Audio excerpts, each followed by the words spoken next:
Good morning, students. Welcome to Competition Guru online coaching classes.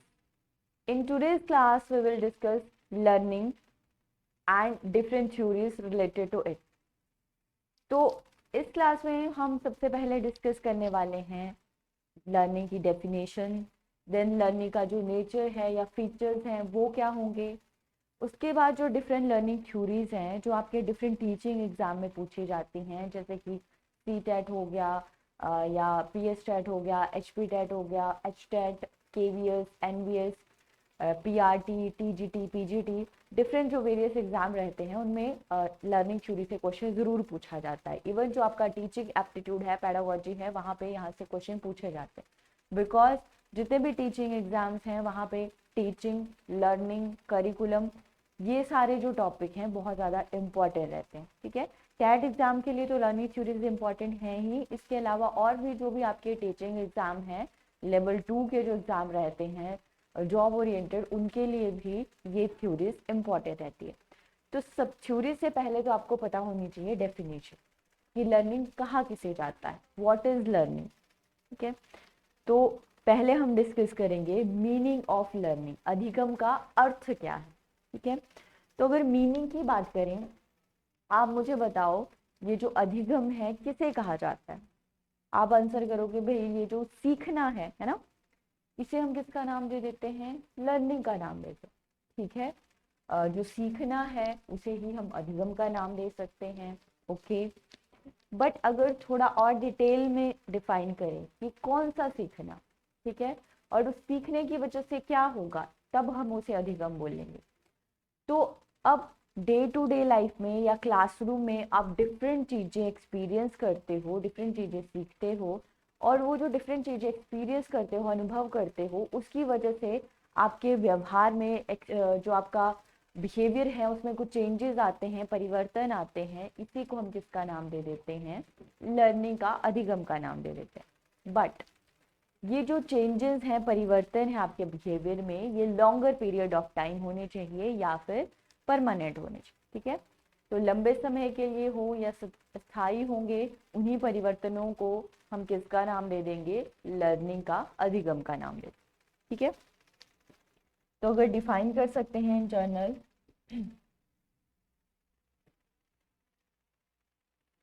modification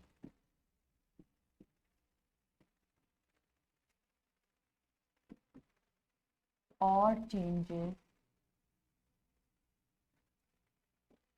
in behavior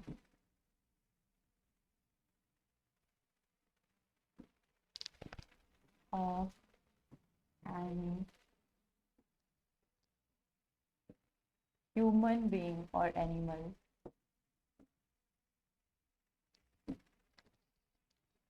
due to their experience which are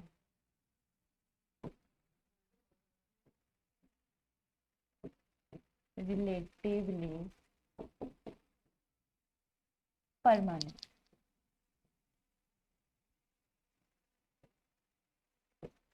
is called as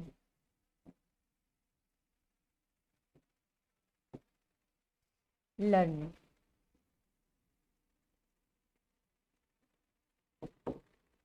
हमारे व्यवहार में जो परिवर्तन होगा या जो चेंजेस आएंगे हमारे अनुभवों की वजह से, और वो चेंजेस, वो परिवर्तन कैसे होंगे, स्थायी होंगे या लंबे समय के लिए होंगे, उसे हम किसका नाम दे देंगे, लर्निंग का नाम दे देंगे, अधिगम का नाम देंगे। क्लियर? तो शॉर्टर पीरियड के लिए कोई चेंज आया, परिवर्तन आया, उसे हम लर्निंग का नाम नहीं दे सकते, बिकॉज उसके वजह से हमारे व्यवहार में कोई चेंज नहीं आता, कोई परिवर्तन नहीं आता। क्लियर है यहाँ तक? लर्निंग के बारे में समझ आ गया। अब उसके बाद जो लर्निंग है ना, वो फॉर्मल तरीके से भी हो सकती है, इनफॉर्मल तरीके, औपचारिक और अनौपचारिक। जैसे ये जो आपकी क्लासरूम लर्निंग है, इसे फॉर्मल टाइप ऑफ लर्निंग बोल सकते हैं। और जो आप घर पे, सोसाइटी में डिफरेंट चीज़ें सीखते हो, एक्सपीरियंस करते हो, और उसके वजह से आपके बिहेवियर में चेंज आता है, वो इनफॉर्मल टाइप ऑफ लर्निंग हो जाएगा, अनौपचारिक हो जाएगा। ठीक है, जैसे बच्चा क्लासरूम में अल्फ़ाबेट सीखता है, काउंटिंग सीखता है, मैथ साइंस डिफरेंट चीज़ें सीखता है, उसकी फॉर्मल लर्निंग हुई, औपचारिक अधिगम हुआ। और घर पे बच्चा डिफरेंट चीज़ें एक्सपीरियंस करता है, जैसे मान लो बच्चा खेल रहा था और खेलते खेलते उसका किसी गर्म चीज़ से हाथ लग जाता है और हाथ जल जाता है उसका, तो उसने वो चीज़ एक्सपीरियंस की और वो चीज़ एक्सपीरियंस करने की वजह से उसने क्या सीख लिया कि नेक्स्ट टाइम ये जो गर्म चीज़ें होती है मुझे इससे दूर रहना है। तो उस एक्सपीरियंस की वजह से उसके व्यवहार में परमानेंटली चेंज आ गया कि गर्म चीज़ों से दूर रहो, अदरवाइज ये आपको जला सकती है। ठीक है, तो वो कैसा चेंज हो गया, परमानेंट चेंज हो गया। और कैसा सीखना था, ये इनफॉर्मल लर्निंग थी, अनौपचारिक शिक्षा। क्लियर है यहाँ तक? ओके, तो दोनों तरीके से ही हो सकता है, फॉर्मल भी इनफॉर्मल भी हो सकता है, बट उसके वजह से आपके व्यवहार में कुछ चेंजेस आने चाहिए, परिवर्तन आने चाहिए, और वो कैसे होने चाहिए, रिलेटिवली परमानेंट होने चाहिए, लंबे समय के लिए होने चाहिए या स्थायी होने चाहिए। क्लियर? नेक्स्ट उसके बाद बात करते हैं कुछ डिफरेंट डेफिनेशंस ऑफ लर्निंग। अलग अलग जो थिंकर्स हैं, साइकोलॉजिस्ट हैं, उन्होंने अलग अलग डेफिनेशन दे रखी हैं। समटाइम्स कुछ एग्जाम में आपके जैसे DSSS हो गया, KVS हो गया, उनमें डेफिनेशन से भी क्वेश्चन पूछ लिए जाते हैं, तो ये भी एक बार देख लेंगे। पहली डेफिनेशन है गेट्स एंड अदर्स। इन्होंने क्या बोला, learning is the modification of behaviour through experience and training. जो भी अभी डिस्कस किया वैसा ही गेट्स ने बोला। सेकेंड आते हैं वुडवर्ड। इन्होंने क्या बोला, the process of acquiring new knowledge and new responses in the process is the process of learning। ये जो नई इंफॉर्मेशन हम एक्वायर करते हैं, नए रिस्पॉन्स प्रक्रिया लेना सीखते हैं, इसे हम जिसका नाम दे देंगे अधिगम का नाम दें। ठीक है, ऐसा होता ही है, आप नई नई इंफॉर्मेशन एक्वायर करते हो और रिएक्ट करना सीखते हो। नेक्स्ट आता है स्किनर। स्किनर ने क्या बोला, learning is process of progressive behaviour adaptation. ठीक है, ये जो हमारा मतलब व्यवहार में परिवर्तन आते हैं, हम नया कुछ बिहेवियर अडेप्ट करते हैं, एक्वायर करते हैं, वो अधिगम हो गया। नेक्स्ट है crow and crow. Learning is the acquisition of habits, knowledge and attitudes. जो पहले भी हमने डिस्कस किया कि ये जो हैबिट्स हैं, नॉलेज है, एटीट्यूड है, इसको एक्वायर करना ही लर्निंग कहलाता है। नेक्स्ट आते हैं थॉर्नडाइक। थॉर्नडाइक ने कैसे लर्निंग को डिफाइन कर लिया, learning selection, learning is the selecting the appropriate response and connecting it with the stimulus। ठीक है, कि एक जो appropriate कोई response होगा उसको आपने select करना है और उसको connect करना है किसी stimulus से, उत्तेजना से। अब ये stimulus क्या होगा, ये हम आगे थ्योरी आएगी थॉर्नडाइक की, पावलोव की, वहाँ पर डिस्कस करें। क्लियर? तो ये डिफरेंट डेफिनेशंस हैं जो आप याद रख सकते हो। ठीक है, आप चाहो तो एक बार स्क्रीनशॉट भी ले सकते हो कि आप याद रख सको। चलिए, तो नेक्स्ट चलते हैं। नेक्स्ट आते हैं फीचर्स ऑफ लर्निंग या फिर कैरेक्टरिस्टिक्स ऑफ लर्निंग। ओके, तो फीचर ऑफ लर्निंग या कैरेक्टरिस्टिक्स, विशेषताएं क्या आ जाएंगी अधिगम की। पहली है लर्निंग इज यूनिवर्सल। अधिगम सार्वभौमिक होता है ना, ऐसा नहीं कि सिर्फ मैं ही सीख रही हूँ, आप ही सीख रहे हो, हर कोई इस यूनिवर्स में जितने भी लोग हैं सभी कुछ ना कुछ सीख रहे हैं, तो ये यूनिवर्सल है। नेक्स्ट आता है लर्निंग इज चेंज। लर्निंग परिवर्तन है, हम हमारे बिहेवियर में चेंजेस आते हैं। ठीक है, नेक्स्ट है लर्निंग इज डेवलपमेंट। अब जैसे जैसे हम कुछ सीखते जाते हैं वैसे वैसे हमारा विकास भी होता जाता है, तो हम क्या बोल देंगे, लर्निंग क्या है, डेवलपमेंट ही हुई। ठीक है, हमारी जैसे कोग्निटिव डेवलपमेंट होगी ना, तो कोग्निटिव डेवलपमेंट का पार्ट है। नेक्स्ट आता है लर्निंग इज पर्पोजिव। ये प्रयोजनपूर्ण है। ठीक है, कुछ पर्पस है इसका, आप ऐसे ही बिना एमलेस होके नहीं सीख रहे हो चीजें। लर्निंग इज कंटिन्यूस, निरंतर चलती रहती है, कंटिन्यूस है। नेक्स्ट आता है लर्निंग इज क्रिएटिव, रचनात्मक है, आप जब नया कुछ सीखते हो, नया नया कुछ क्रिएट करते हो। नेक्स्ट है learning is related with cognitive, affective and cognitive domains. जब हम कुछ सीखते हैं तो हमारा संज्ञानात्मक विकास भी होता है, क्रियात्मक विकास भी होता है, हमारा इसके अलावा जो भावात्मक विकास है वो भी होता है ना। तो लर्निंग के में तीनों डोमेन्स आ जाते हैं, तीनों क्षेत्रों से रिलेटेड है अधिगम। नेक्स्ट है ट्रांसफरेबल। ट्रांसफ़र होती रहती है, चेंज होती रहती है, या एक एक पर्सन से दूसरे में ट्रांसफ़र कर सकते हैं लर्निंग को। नेक्स्ट है लर्निंग इज प्रोसेस। ये एक प्रक्रिया है जिसमें डिफरेंट चीज़ें होती हैं, तो ऐसे और भी डिफरेंट कैरेक्टरिस्टिक्स आप ऐड कर सकते हो जो लर्निंग से रिलेटेड हो। नेक्स्ट अब हम डिस्कस करेंगे डिफरेंट थ्योरीज ऑफ लर्निंग, ठीक है। ये वाला जो क्लास रहेगी ये पार्ट 1 रहेगी। नेक्स्ट क्लास पार्ट 2 में भी हम कुछ डिफरेंट थ्योरीज को डिस्कस करेंगे। तो इस वाली क्लास में हम स्पेशली डिस्कस करने वाले हैं Thorndike theory, Pavlov theory and Skinner. इन तीनों साइकोलॉजिस्ट को डिस्कस करेंगे और बाकी जो बच जाते हैं जैसे कि कोहलर हैं, बैंडूरा है, उनको नेक्स्ट क्लास में डिस्कस करेंगे, ठीक है। तो ये पार्ट देखने के साथ आप नेक्स्ट पार्ट भी ज़रूर देखना, और जब वो हो जाएगा उसके बाद हम फिर क्वेश्चन सॉल्व करेंगे ये जो लर्निंग है और लर्निंग थ्योरीज है इससे रिलेटेड। तो चलिए पहले बात करते हैं थॉर्नडाइक की trial and error theory. Thorndike ने कौन सा सिद्धांत दिया है? प्रयास और त्रुटि का सिद्धांत इन्होंने दिया, ठीक है। थॉर्नडाइक के अकॉर्डिंग क्या था? थॉर्नडाइक ने बोला कि हम लोग या बच्चा कैसे सीखता है, बहुत सारे वो प्रयास करता है और सीखते टाइम वो बहुत सारी गलतियां करता है, एरर करता है और अल्टीमेटली वो चीज़ को सीख जाता है। इसीलिए इनके सिद्धांत को ट्रायल एंड एरर थ्योरी बोला, ठीक है। इनके अकॉर्डिंग क्या है? According to him, according to Thorndike,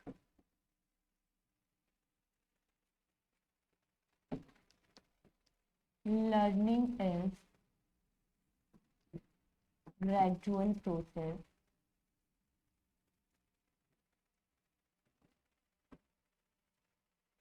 in which learner make many attempts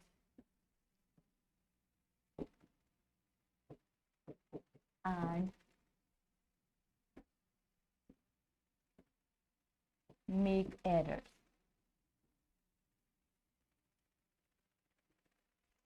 ठीक है। क्या बोला थॉर्नडाइक ने कि जो लर्निंग है, अधिगम है, वो कैसी है? ग्रेजुअल प्रोसेस है, धीमी प्रक्रिया है, ठीक है। धीरे धीरे होने वाली प्रक्रिया है जिसमें जो लर्नर है वो क्या करता है? बहुत सारे अटेम्प्ट्स करता है, प्रयास करता है और बहुत सारी गलतियां करता है और ऐसे वो सीखता है। उसे इन्होंने किसका नाम दे दिया?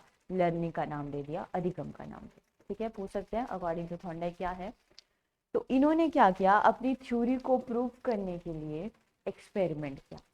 तो आपने याद रखना है कि इन्होंने एक्सपेरिमेंट किस पे किया था, ठीक है। तो एक्सपेरिमेंट के बारे में डिस्कस कर लेते हैं।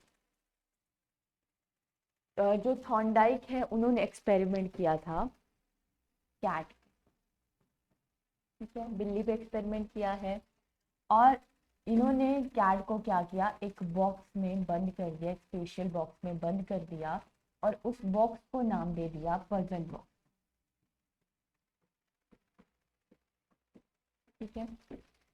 एंड बॉक्स के अंदर एक स्विच, एक लैच लगा दिया कि जब उस स्विच लैच पे पैर पड़े तो उस जो डोर था उस बॉक्स का वो ओपन हो जाता और बॉक्स के बाहर एक प्लेट में फिश रख देना, ठीक है। फिश रख दो। तो अब जो कैट है वो कैसी है? हंगरी कैट है, भूखी है। बाहर उसे फिश दिख रही है बट वो बाहर जा नहीं सकती, तो वो ऑब्वियसली क्या करती है? बहुत सारे ऐसे चक्कर लगाएगी, पूरे बॉक्स के अंदर घूमेगी और कभी क्या होगा कि उसका पैर इस स्विच लैच पे पड़ जाता है और जैसे पड़ता है डोर ओपन हो जाता है और बाहर उसे फिश खाने को मिल जाती है, ठीक है।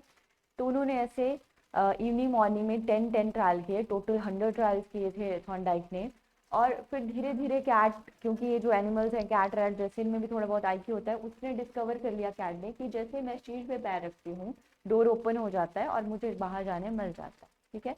तो लास्ट ट्रायल में वो क्या करती है? सीधा स्विच पे पैर रखती है, डोर ओपन हो जाता है और बाहर चली जाती है जहाँ उसे कैट खाने को मिल जाती है, सॉरी फिश खाने को मिल जाती है कैट को।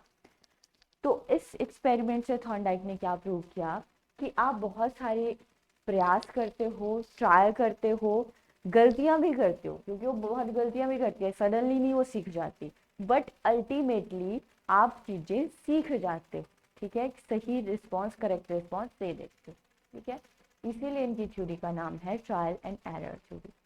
बट इनकी ये जो थ्योरी है, अगर एजुकेशनल इम्प्लीकेशंस की बात करें तो छोटे बच्चों के लिए सीखने के लिए काफ़ी अच्छी है, क्योंकि छोटे बच्चे जैसे अल्फ़ाबेट सीखने हैं, उन्होंने काउंटिंग सीखनी है, तो सडनली उनको ए लिखना नहीं आ जाएगा, है ना। पहले वो बहुत सारी गलतियां करेंगे, वो किसी भी तरीके से लिख सकते हैं, बट अल्टीमेटली जैसे जैसे वो ट्राई करते जाते हैं, एफर्ट्स करते जाते हैं, गलतियां भी करते हैं, बट अल्टीमेटली सीख जाते हैं, ठीक है। और जैसे बहुत सारी ऐसी चीज़ें होती हैं कि जैसे साइंटिस्ट हैं, उन्होंने डिफरेंट डिस्कवरीज की हैं, तो उन्होंने भी ट्रायल एंड एरर मेथड का यूज़ किया। सडनली किसी को नहीं पता होता कि रिस्पॉन्स क्या होने वाला है इस चीज़ का। बहुत सारे हम एफर्ट्स करते हैं और जो सही एक रिस्पॉन्स मिल जाता है, फिर उसे कंक्लूड करके यूनिवर्सल चीज़ बना दी जाती है। ऐसा ही होता है ना।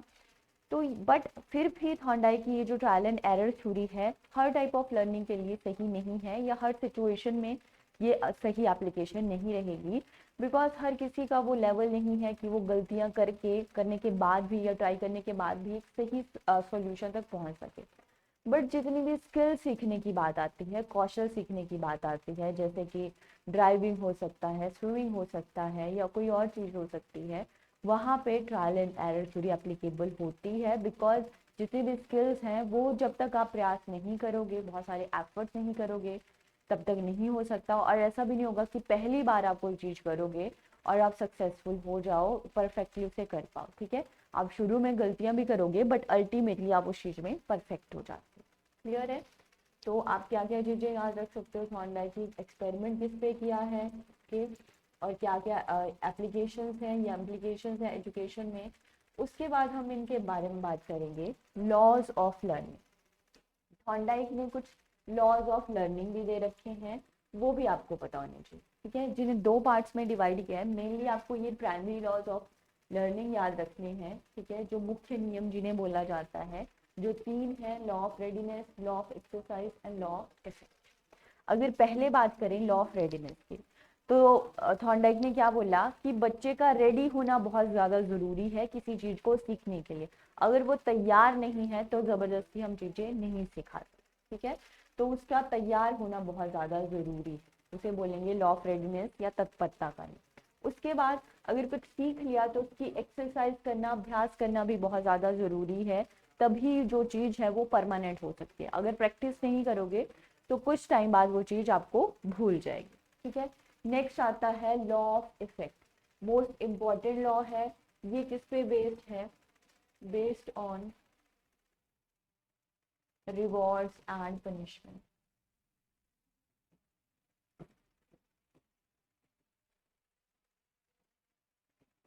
ठीक है। जो आपको अलग अलग रिवॉर्ड्स दिए जाते हैं या पनिशमेंट दी जाती है, उस पर बेस्ड है। जैसे बच्चों को डर होता है कि अगर मैं काम नहीं करूँगा मेरे को मार पड़ने वाली है, मैं पढ़ूंगा नहीं तो मार पड़ेगी मेरे को, या अगर मैं पढ़ूंगा तो मैं फर्स्ट आऊँगा, मेरे को ये प्राइज़ मिलेगा, सो हुआ, ठीक है। तो उसे ही नाम दिया है लॉ ऑफ इफेक्ट का, कि बच्चे को अगर आप क्या करते रहते हो, टाइम टू टाइम रिवॉर्ड्स देते रहते हो किसी भी तरीके से, तो वो बच्चे को सीखने में बहुत ज़्यादा हेल्प करती है, बच्चा ज़्यादा बेहतर तरीके से सीख पाता। क्लियर। जो तीनों तो ये इंपॉर्टेंट लॉ है।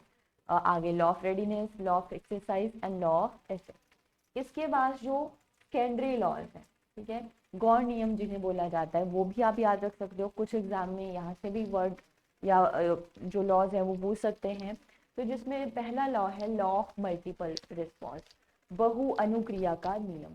इसका मतलब क्या हो गया कि जब किसी पर्सन के सामने, किसी बच्चे के सामने कोई सिचुएशन आती है, ठीक है, या कोई स्टिमुलस आता है, कोई चीज़ उसे उत्तेजित करती है कुछ रिस्पॉन्स देने के लिए, तो वो मल्टीपल रिस्पॉन्स देता है। अब ऐसा ज़रूरी नहीं कि जो सारे रिस्पॉन्स हैं वो सही हो, ठीक है, ज़रूरी नहीं वो करेक्ट होंगे, बट वो बहुत सारे रिस्पॉन्स देगा खुद की सेटिस्फेक्शन के लिए। और यहाँ पे मल्टीपल रिस्पॉन्स देना भी बहुत ज़्यादा ज़रूरी है, क्योंकि तभी आप सीख पाते हो कि एक सही रिस्पॉन्स क्या है, ठीक है, कि कौन से रिस्पॉन्स गलत रहेंगे, उनसे दूर रहना है, कौन से सही है, तभी आप लास्ट में कंक्लूड कर सकते हो। तो बेशक जो मल्टीपल रिस्पॉन्स हैं उनमें से कई काम के रिस्पॉन्स नहीं है, बट तब भी वो इम्पॉर्टेंट है, बिकॉज तभी आपको ये पता चलता है कि एक सही रिस्पॉन्स कौन है और उसकी वैल्यू क्या, ठीक है। उसे बोला law of multiple response. Next आता है लॉ ऑफ मेंटल सेट और एटीट्यूड, मानसिक स्थिति अथवा मनोवृत्ति का नियम। अब ये वही चीज़ कि जब तक बच्चा सीखने के लिए तैयार नहीं है तब तक नहीं सिखा सकते। उसके माइंड का तैयार होना वो इस मेंटल सेट में होना चाहिए, स्थिति में होना चाहिए कि मैं सीखना है कुछ, तभी सिखा सकते हो।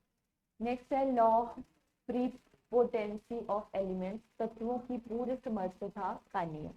अब इसका मतलब हुआ कि कई बार क्या होता है कि हमारे सामने कुछ सिचुएशन आती है तो उसके जो सारे फैक्टर्स हैं उनके बारे में हमें नॉलेज नहीं होता, और हम सारे जो फैक्टर्स हैं उनके लिए रिस्पॉन्स नहीं दे पाते, ठीक है। बट कुछ स्पेसिफिक चीज़ें हैं जिनके लिए हम रिस्पॉन्स दे पाते हैं, ठीक है।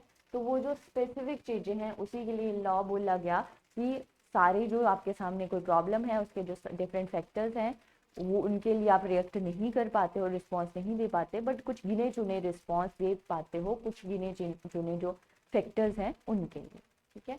नेक्स्ट आता है law of response by analogy, या इसे और क्या बोल सकते हैं, law of response by estimation.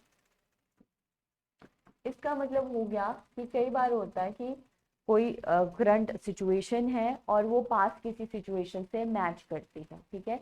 तो जो प्रीवियस नॉलेज है वो प्रेजेंट जो सिचुएशन है उसमें काम आ जाता है, उन दोनों को लिंक करके आप किसी प्रॉब्लम को सॉल्व कर पाते हो, इसे बोलेंगे law of response by analogy और बाय एस्टिमेशन।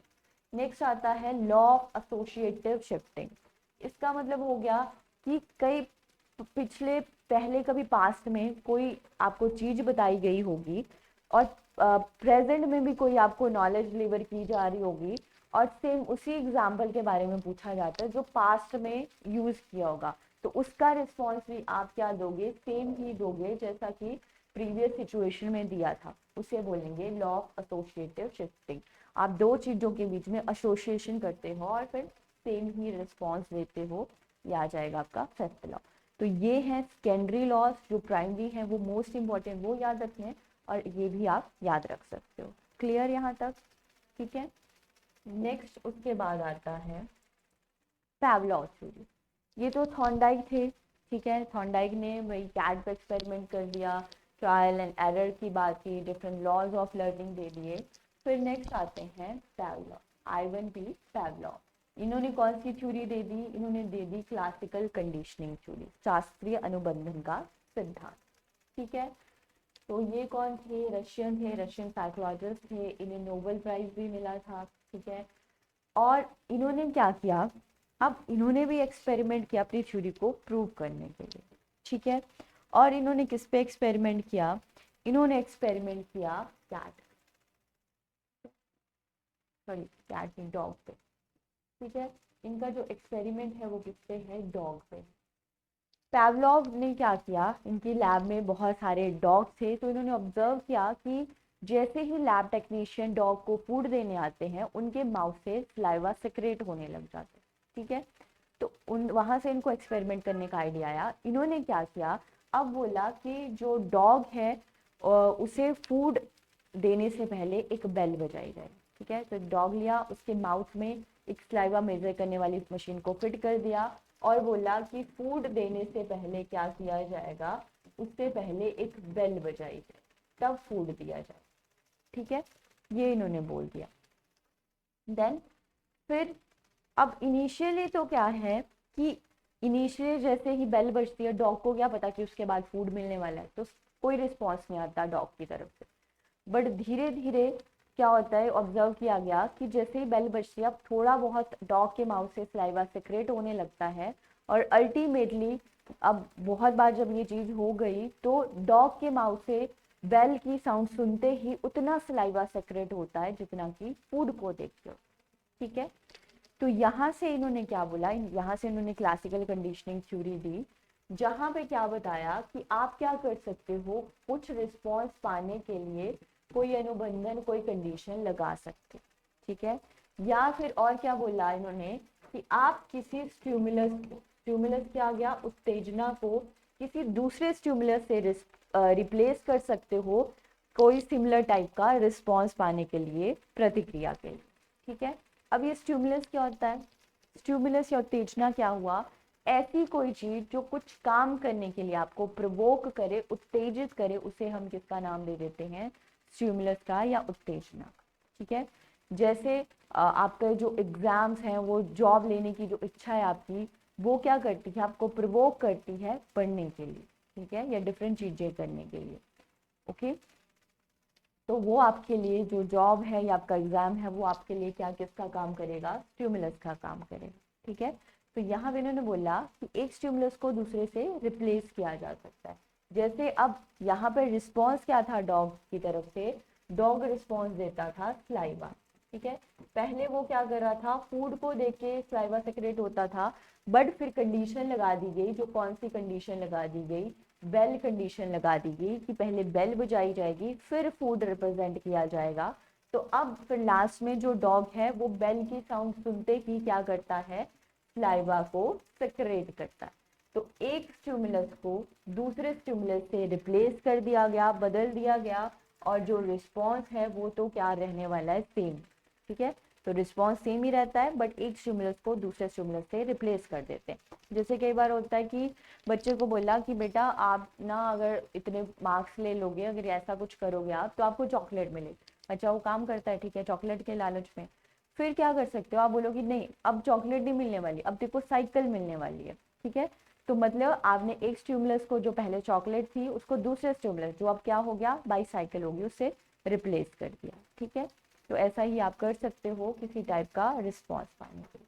ठीक है, तो अब इसमें क्या क्या चीजें पूछी जाती हैं, एक तो आपसे पूछा जाता है अनकंडीशनल स्टिमुलस और अनकंडीशनल रिस्पॉन्स। ठीक है, और दूसरा क्या पूछ लेते हैं, conditional stimulus and conditional response. ठीक है, ये सारी चीजें आप याद रखोगे। ठीक है, तो चलो इसको थोड़ा सा डिटेल में कर लेते हैं एक बार। इस थ्योरी में क्या क्या पूछा जाता है, एक तो पूछ लेते हैं अनकंडीशनल स्टिमुलस।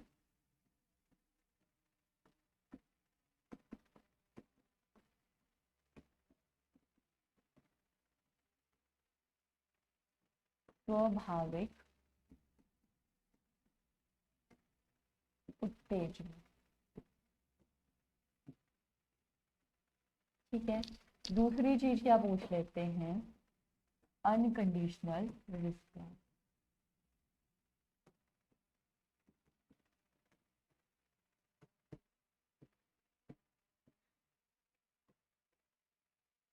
स्वाभाविक प्रतिक्रिया।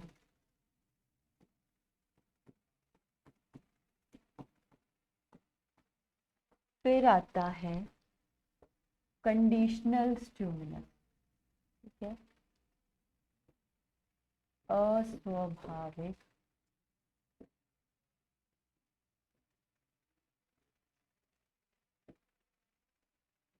अस्वाभाविक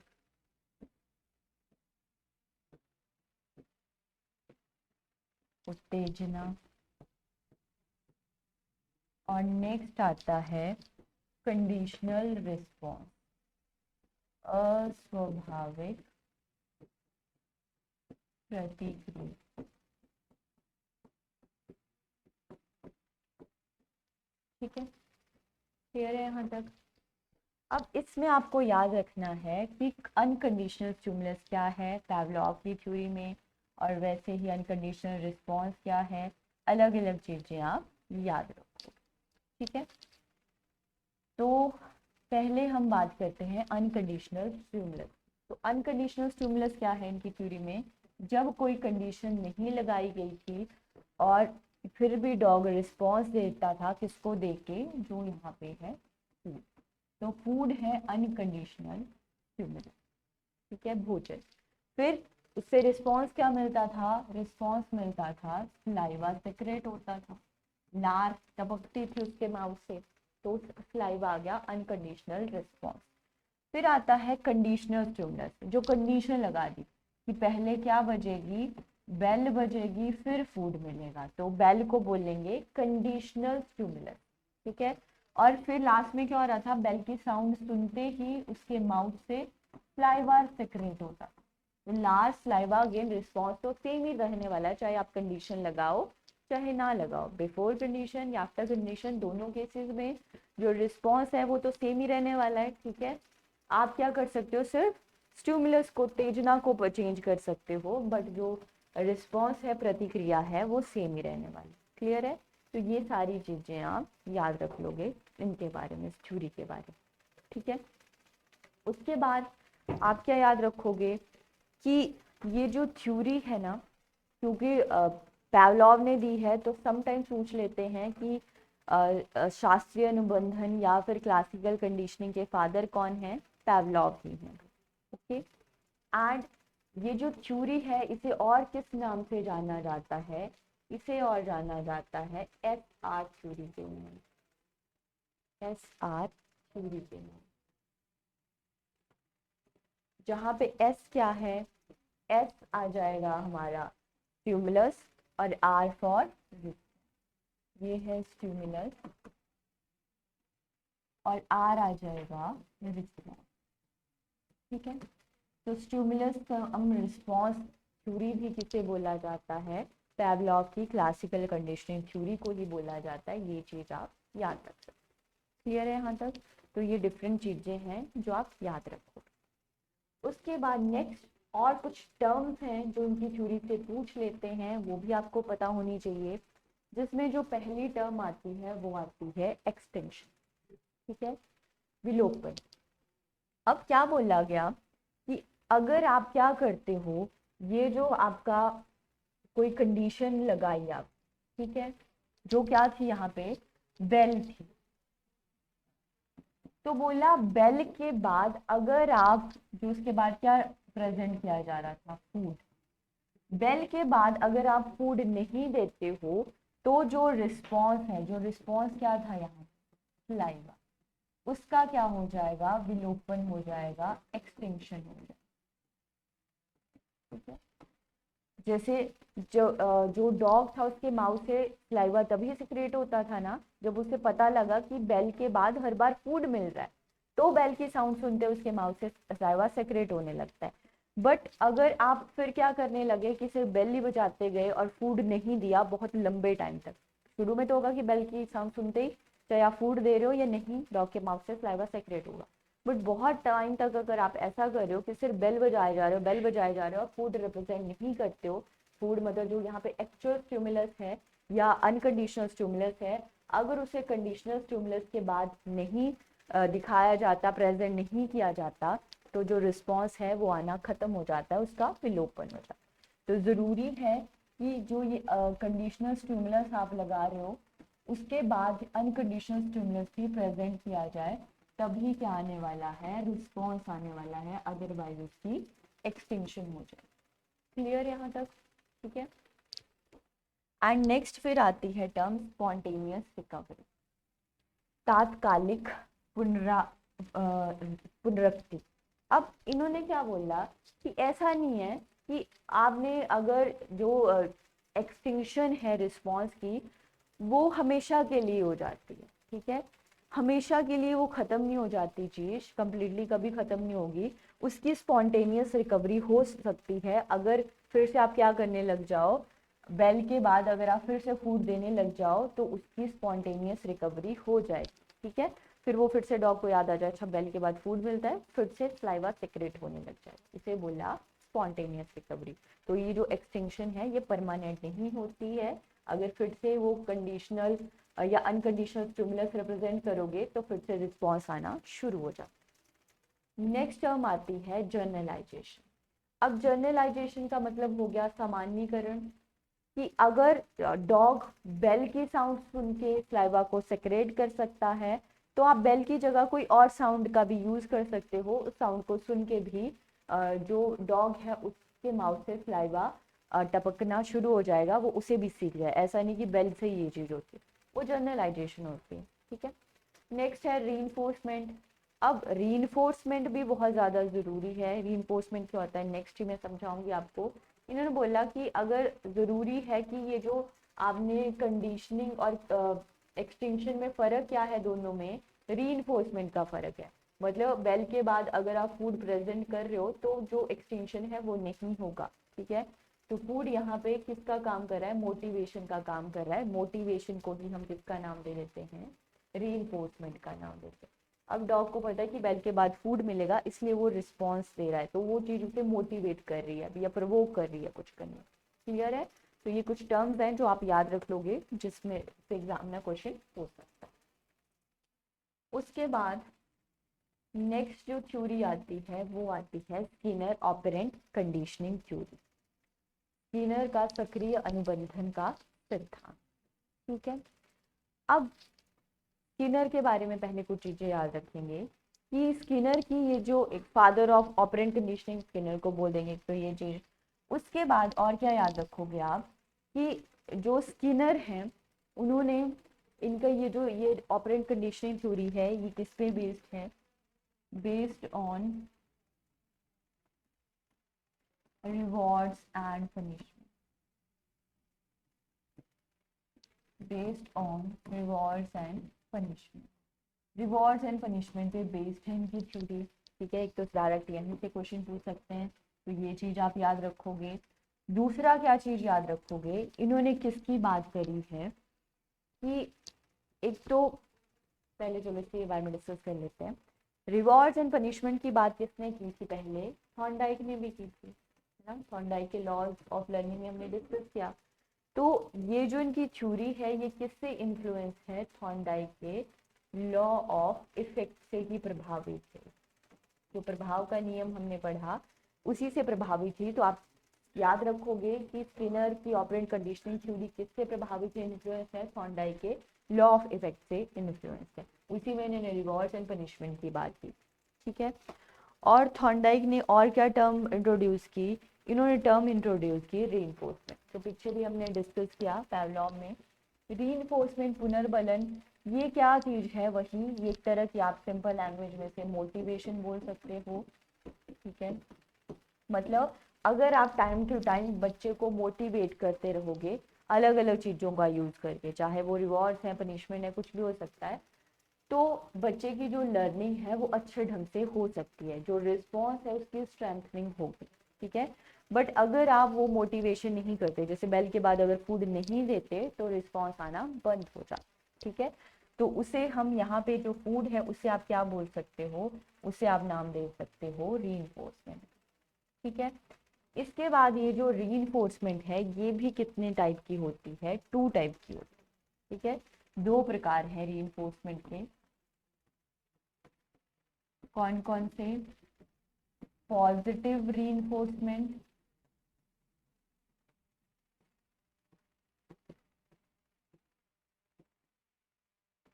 सकारात्मक पुनर्बलन, और दूसरा नेगेटिव रीइंफोर्समेंट, नकारात्मक रीइंफोर्समेंट।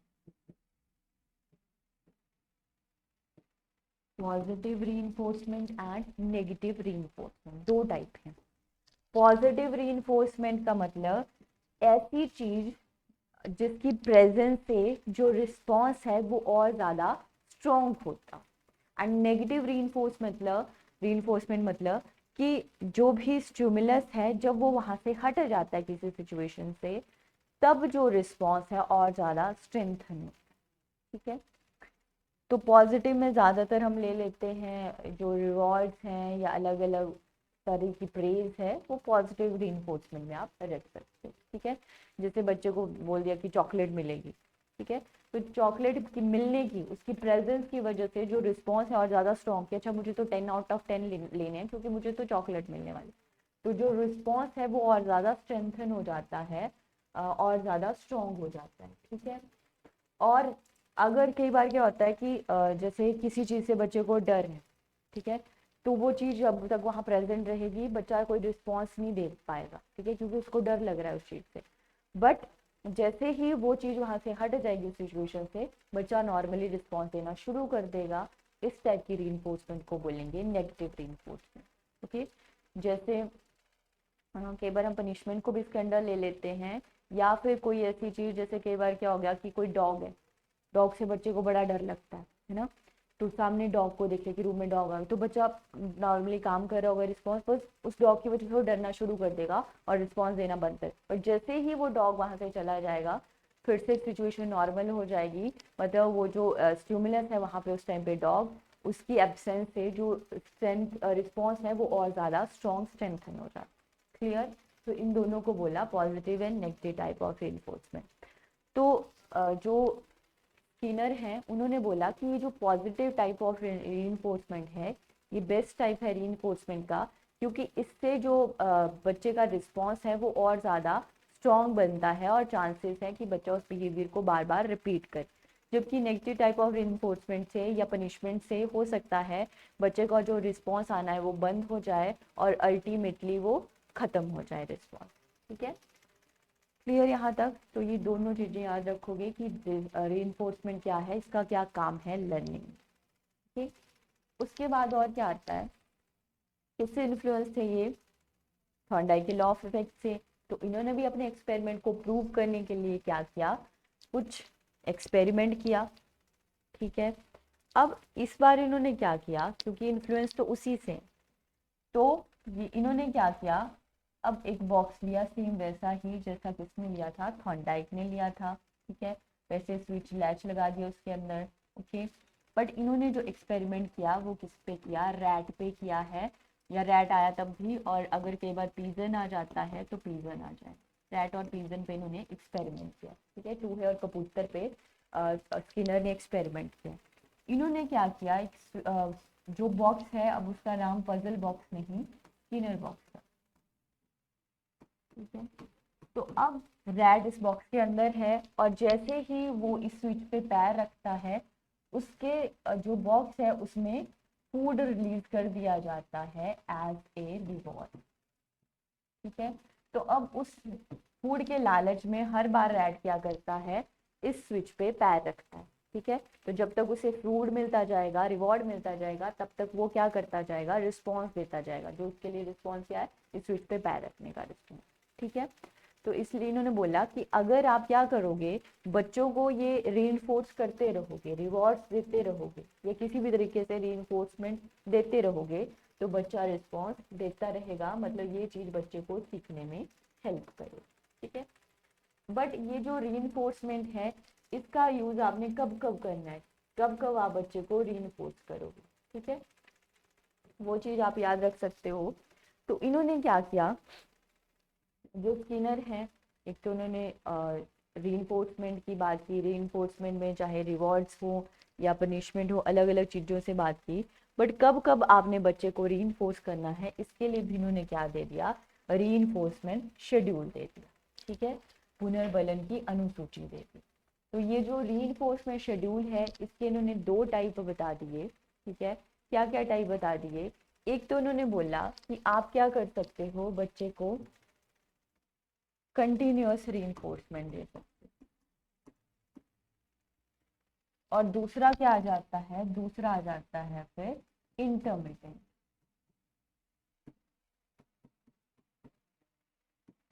कंटिन्यूअस मतलब लगातार पुनर्बलन होगा, और इंटरमिटेंट होगा बीच बीच में। और ये जो इंटरमिटेंट रीइंफोर्समेंट है आगे इसके भी टाइप दे दिए, जो कौन कौन से आ जाएंगे, टाइम या फ्रीक्वेंसी, या इसके लिए और क्या वर्ड यूज कर सकते हो, इंटरवल, शेड्यूल, और फ्रीक्वेंसी के लिए रेशियो शेड्यूल।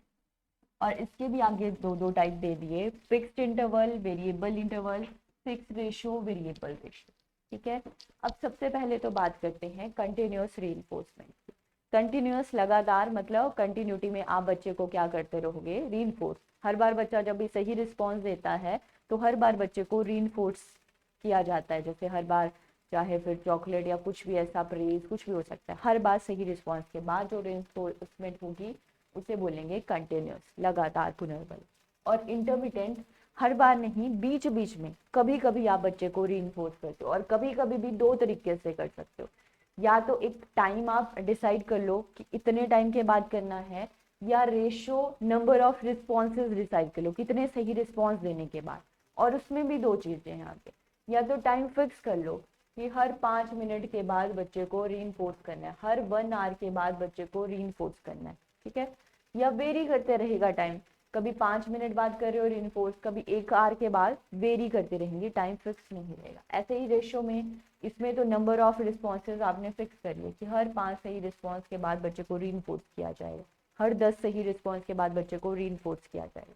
बट वेरिएबल में कुछ फिक्स नहीं रखा, चीज़ें वेरी होती रहेंगी, कभी 5 सही रिस्पॉन्स के बाद, कभी 2 सही रिस्पॉन्स के बाद आप बच्चे को रीइंफोर्स करती है। ठीक है, क्लियर है यहाँ तक?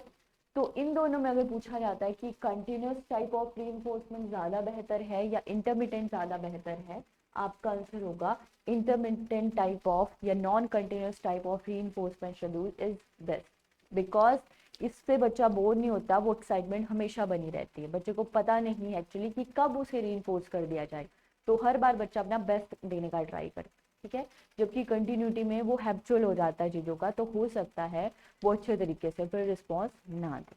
क्लियर?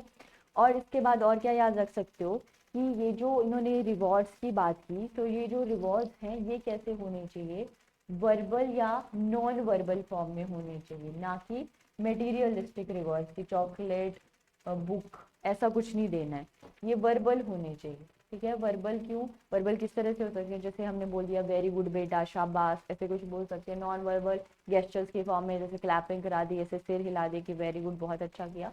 ठीक है, तो इस तरह के रिवॉर्ड्स का या रीइंफोर्समेंट का आपने ज़्यादा यूज़ करना है, बिकॉज अगर ज़्यादा आप मटेरियलिस्टिक रिवॉर्ड्स का यूज़ करोगे कि कभी चॉकलेट दे दी, पेन दे दिया, तो इससे बच्चा ग्रीडी बन जाएगा। तो जब आप वो मटेरियलिस्टिक रिवॉर्ड्स फिर नहीं दे पाओगे बच्चे को, तब बच्चा रिस्पॉन्स नहीं देगा, अच्छे से लर्न नहीं करेगा। क्लियर? तो ये सारी चीज़ें आप स्किनर के बारे में याद रख सकते हो। हमने 3 थ्योरीज पढ़ ली, कौन कौन सी, Thorndike trial and error theory, Pavlov classical conditioning theory, उसके बाद स्किनर ऑपरेंट कंडीशनिंग थ्योरी। ठीक है, ये 3 थ्योरी हम डिस्कस कर चुके हैं।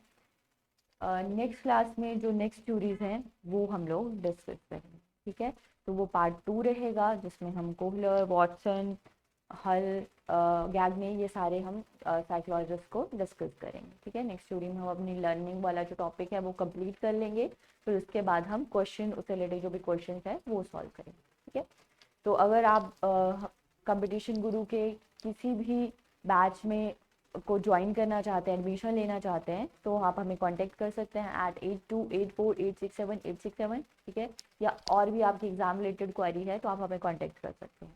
ठीक है, और सो आज के लिए बस इतना ही। Thank you.